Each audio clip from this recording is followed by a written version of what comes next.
What's going on, guys? Welcome to another episode of U4 Kaiju number 8, season 2. This is episode 9. With me, as always, I have Blue Spade. Yeah. Well, we sort of.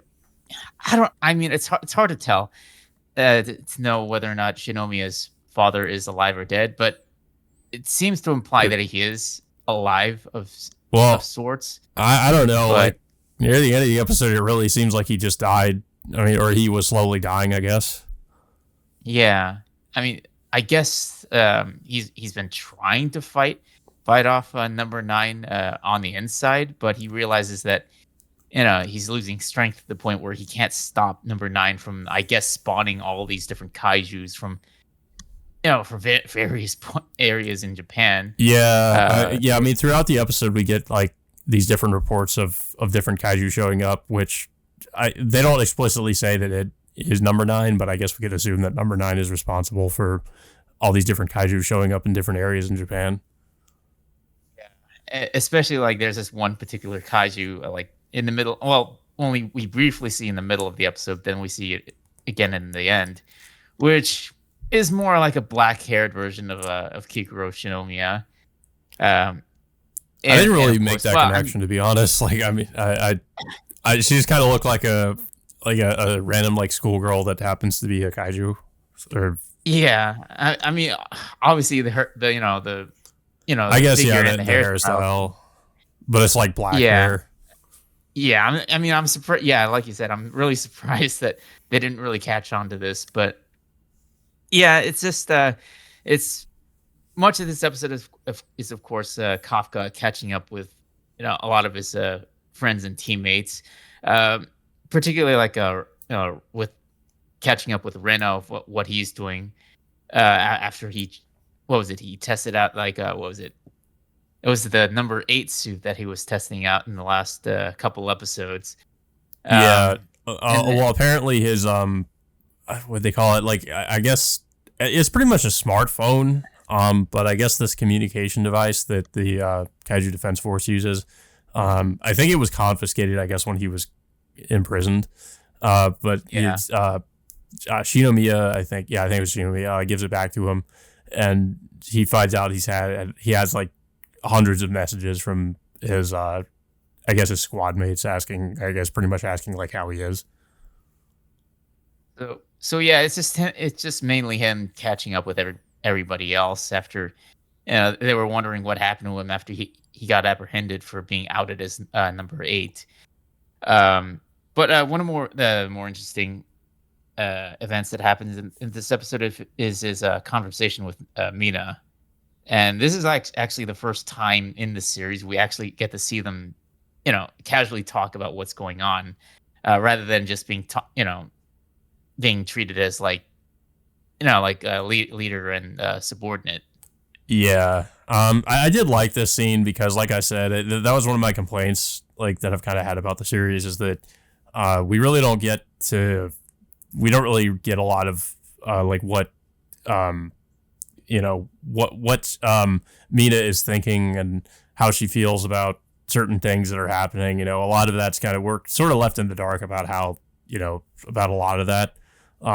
And we don't really get any interaction at all between her and Kafka, other than just sort of, professional, mostly just them keeping it professional as him being her subordinate. And that's about it. Like there's not really anything, with nothing really personal between them, even though we know they were like childhood friends.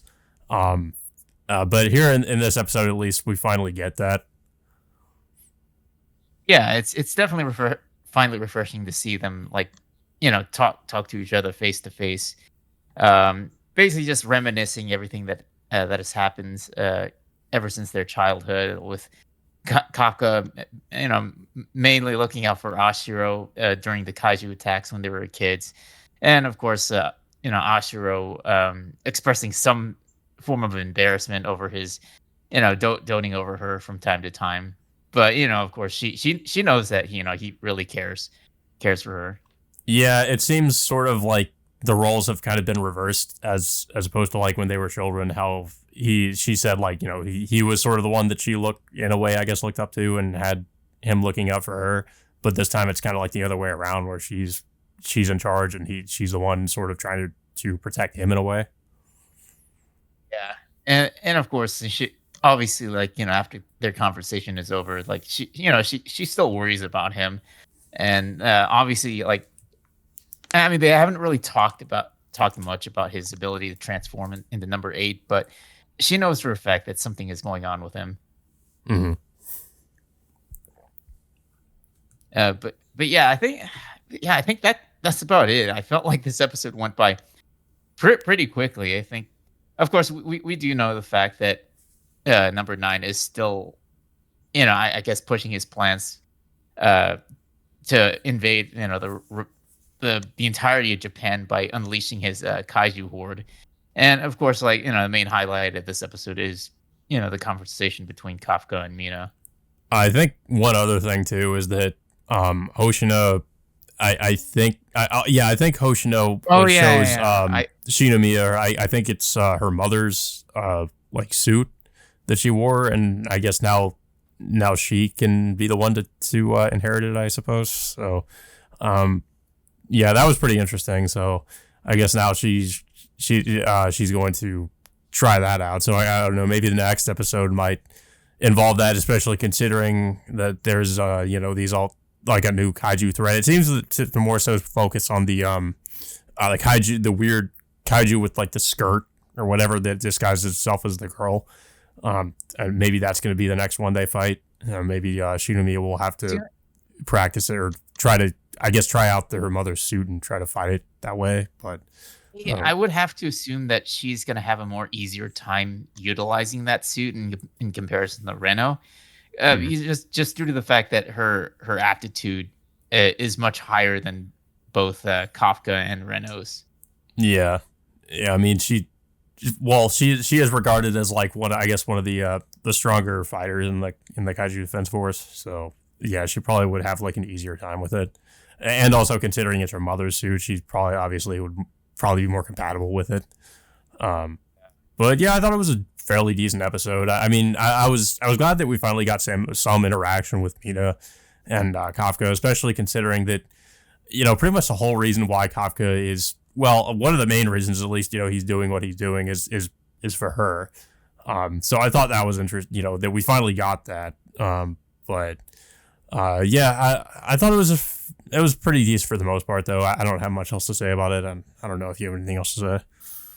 Yeah, so I did enjoy the the interaction between Kafka and Mina for the first time, like, well, just casually instead of like professionally, like what happened over the past first season. And well, I am certainly interested in like what's going to happen now that the Kaijus are starting to make their move. It looks like that we are headed towards the climax of the season. Yeah. But yeah, guys, so that all being said, until next time, we will see you all later.